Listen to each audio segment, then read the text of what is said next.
안녕하세요. 저는 난임을 겪고 있고 현재 시험관을 하고 있는 사람 중 한 명입니다. 예전부터 영상으로 좀 남겨볼까 생각은 했었는데, 네, 이제서야 한번 시도를 하게 됐습니다. 그냥 기록으로도 남기면 좋을 것 같기도 하고, 또 저와 같은 상황이 있는 분들과 또 공유할 것도 있으면 하고, 또 도움 드릴 수 있는 부분이 있으면 드리면 좋겠다라고 생각을 들어서 네, 찍게 됐고요. 간략하게 제 상황을 좀 말씀을 드리자면, 저는 이제 내년부터 법적으로 오일 배양을 2개 이식할 수 있는 나이가 되는 30대 중반이고요. 남편도 저랑 동갑이에요. 그리고 결혼한 지는 이제 4년 차가 되어 가고요. 난임병원은 작년 1월부터 다니기 시작했어요. 신혼 초반에는 어, 1년은 그냥 아이 없이 살다가 그 이후에 얘기가 생겼으면 좋겠다라고 생각을 해서 초반에는 피임을 했는데 이제는 가져도 괜찮겠다 싶어서 이제 시도를 했지만 5달 동안 아이가 생기지 않았어요. 좀 솔직히 그때 이렇게 임신 계획을 하게 되면 바로 임신을 하게 되는 줄 알았거든요. 왜냐면 주변에 그렇게 생긴 친구들이 너무 많아가지고 5달 동안 실패를 하고 이제 난임병원에서 이제 선정 검사를 받아보자 싶어서 남편이랑 같이 검사를 받게 됐어요. 검사 결과는 2명 다 정상이었고요. 그래서 선생님도 초반에는 그냥 배란 초음파를 보면서 시도해보면 되겠다라고 말씀을 하셔서 1월 달에 선정 검사를 하고 2월 달과 3월 달에 배란 초음파를 보면서 자연 임신 시도를 했는데 네, 2번 다 이제 실패로 돌아가고 선생님이 몇 번 더 배란 초음파를 보면서 시도해보면 좋지 않겠냐라고 말을 했지만 제 성격이 너무 급한 탓에 인공수정을 한번 해보고 싶다라고 말씀을 드렸어요.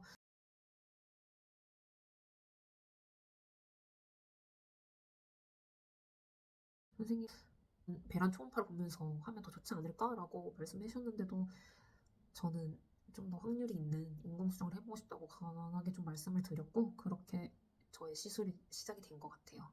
그렇게 인공수정이 시작되고 3차까지 네, 다 피검사가 0.1 미만으로 비임신으로 종결이 되었고 선생님도 이제 인공수정 3차까지 했는데도 안 되니까 그러면 인공수정을 한번 더 해볼지 시험관으로 넘어갈지 이제 결정을 하라고 말씀을 해주셨어요. 그때도 이제 성격 급한 저는 바로 시험관으로 넘어가겠습니다 하고 바로 과배란을 시작했던 것 같아요. 그 당시에 솔직히 뭐 배 주사를 맞는다는 거에 대해서 거부감도 크게 없었고 그때 당시의 심정은 어차피 한 번에 끝날 건데 그게 뭐가 어렵나라는 생각이 컸던 것 같아요. 지금 생각 그렇게 시험관 1차를 시작하고 처음에는 이제 단기요법으로 하게 되었는데 이제 난자가 7개 채취되었고 동결 이식을 진행하게 되었어요. 3일 배양이 총 4개가 동결됐고 5일 배양은 그때도 실패를 했어요. 근데 당시에는 솔직히 3일 배양과 5일 배양의 차이점을 크게 알지 못했고 시험관 자체에 대해서도 무지한 상태로 갑작스럽게 시작한 거기 때문에 그냥 그런가 보다 하고 별 걱정이 없었던 것 같아요. 그래도 나름 3일 배양 등급이 좋아서 이식할 때 선생님 최상급이라고 하셨고 그때 나머지 2개는 상태가 안 좋아서 폐기를 한다고 하셨는데 그때도 그냥 아무 생각이 없었던 것 같아요. 그래 뭐 어차피 이 2개 이식한 걸로 될 거니까 라는 마음이 너무 강했는데 네, 0.1 미만으로 비임실 종결을 하게 되었어요. 선생님이 배아 상태가 너무 좋은데 착상이 안 된 거면 우리 자궁 내시경을 한번 해보자고 해서 작년 8월에 자궁경을 처음으로 했었고요. 그때 약간 자궁 내막에 염증이 약하게 보이는 것 같다. 이것 때문에 좀 착상이 방해가 되지 않았을까 싶다라고 말씀을 해주셔서 그리고 자궁경을 했으니까 좋은 결과가 있을 거다 이렇게 좀 희망적인 말씀을 해주셨어요. 그래서 바로 자궁경 하고 나서 한 달 쉬고 신선 2차를 시작하게 되었는데 그때는 더 많이 채취가 됐어요. 15개가 채취가 됐는데 이때 3일 배양 2개밖에 나오지 않았어요. 그래서 신선으로 이식을 했는데 이때는 그래도 1차 피검 때 5.27이라는 수치가 나왔어요. 그래도 화유잖아요. 착상은 조금 되었다라는 소리기 때문에 나름 좀 희망을 좀 갖게 되었던 결과였던 것 같아요. 근데 이제 선생님이 설명을 해주시는데 15개가 채취됐지만 수정된 건 11개고 그중에 3일 배양 2개 빼고는 나머지는 5일 배양으로 가지 못하고 다 폐기가 되었다고 하더라고요.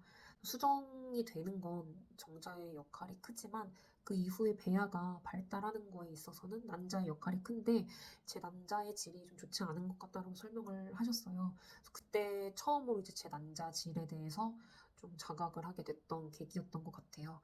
그때 선생님이 그래도 지중해 식단을 하면 도움이 될 것 같다고 말씀을 해주셨는데 진짜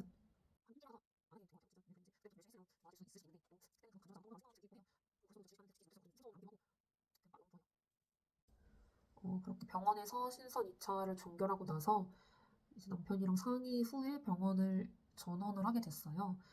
옮겨서 바로 신선 3차를 시작했고요. 신선 3차 때도 네, 20개가 채취되었지만 또 수정은 9개만 되었고 그중에 3일 배양 2개를 신선으로 이식하고 6일 배양이 그래도 동결 하나가 나왔어요. 그래도 배양 기술이 이렇게 다르긴 다르구나라고 저 혼자 생각을 했던 것 같아요. 근데 솔직히 뭐 배양의 질이 정말 좋았다면 어디서든 모일 배양가 나오지 않았을까라는 생각이 들지만 그래도 이게 약간 남 탓하게 되잖아요.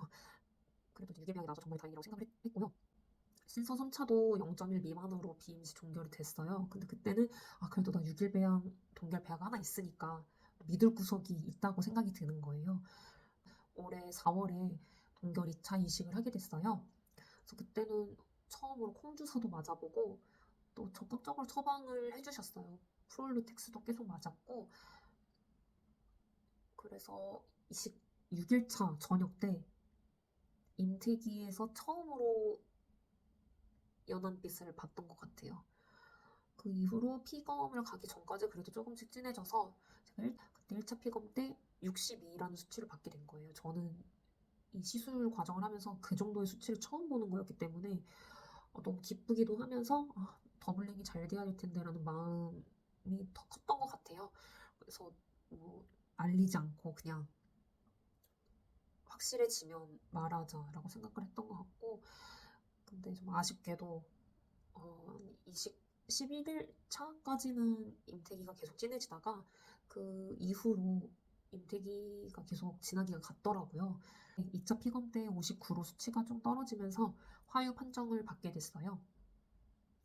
그리고 그 이후에 어, 조금 쉬고 싶다는 생각을 하게 돼서 5월달, 6월달, 7월달, 8월달, 9월달까지 쉬었던 것 같아요. 다시 병원에 가서 신선 4차를 해봐야겠다 생각을 했을 때 선생님이 염색체 검사나 자궁경을 해봤으면 좋겠다고 말씀을 했는데 남편과 상의한 걸로는 염색체 검사는 저희가 오일 배양이 잘 안 나오기 때문에 크게 의미가 없을 거라고 판단을 했고 자궁경은 한번 해보면 좋지 않을까라는 생각을 해서 진행을 하게 됐어요. 그래서 자궁경을 했는데 그때 자궁 내막에 염증이 너무 많아서 긁어내느라 선생님 고생을 정말 많이 하셨거든요. 그래서 아마 착상이 안 됐던 거는 자궁 내막에 염증이 좀 많아서 그랬을 수도 있을 거라고 말씀하시더라고요. 사실 동결 2차 하기 전에 선생님이 자궁경을 해봤으면 좋겠다고 말씀을 하셨는데 제가 작년에 8월 했으니까 굳이 할 필요가 있을까? 라고 생각을 해서 이번에 안 되면 그때 해볼게요 라고 말했거든요. 아직까지도 좀 후회가 되는 게 그때 자궁경 했으면 좀 잘 됐을 수도 있지 않을까 생각을 하지만 또 네, 지나간 일은 또 지나간 일이니까 네. 그래서 신선 4차를 장기용법으로 했죠, 이번에. 장기용법으로 해서 남포가 막 많이 자라진 않았는데 진짜 고르게 잘 자라더라고요. 장기용법을 하니까. 그래서 난자 채취는 10개가 되었어요. 근데 그 다음날 이제 앱으로 수정된 걸 확인했는데 4개밖에 안 된 거예요. 저는 솔직히 한 8개, 9개 정도가 될 거라고 예상을 했는데 장기요법도 크게 저한테 효과가 없는 것 같더라고요. 그래서 이식하는 날 이제 제가 4일 배양을 이식하게 됐는데 신선으로 들어보니까 미성숙 난자가 5개가 나왔다고 하더라고요. 어떻게 보면 10개 중에 5개가 미성숙인 거잖아요. 4개 중에 2개를 이식하고 나머지는 제가 봐도 상태가 너무 안 좋았기 때문에 폐기를 하게 되었어요. 이번에 자기가 저희 처리로 증상이 없었어요. 증상이 없는데 또 저한테 또 있잖아요.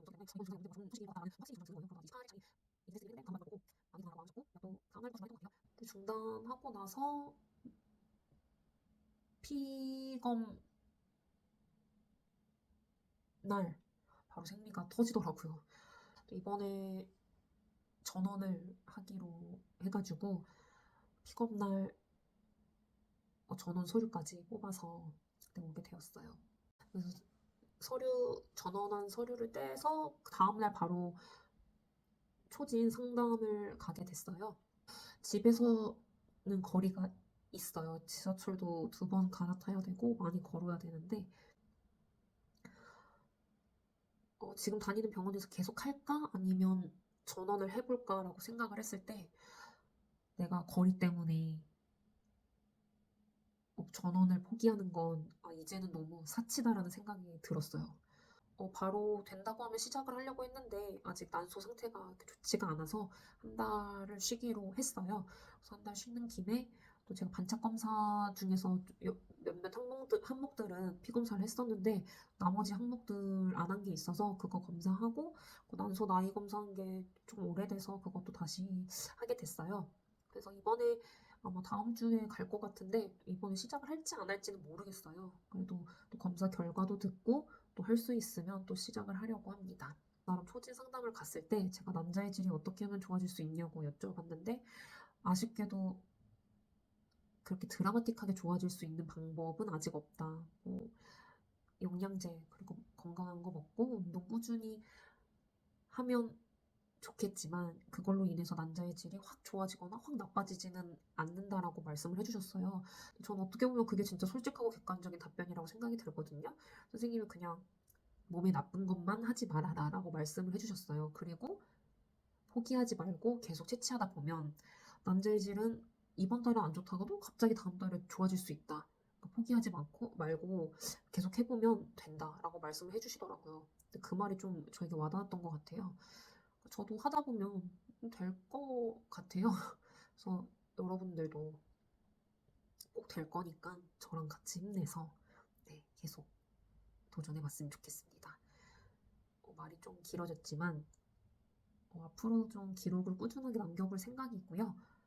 도움되는 말씀을 주셔도 좋고 또 궁금하신 점 물어보시면 또 제가 대답해 드릴 수 있을 것 같아요.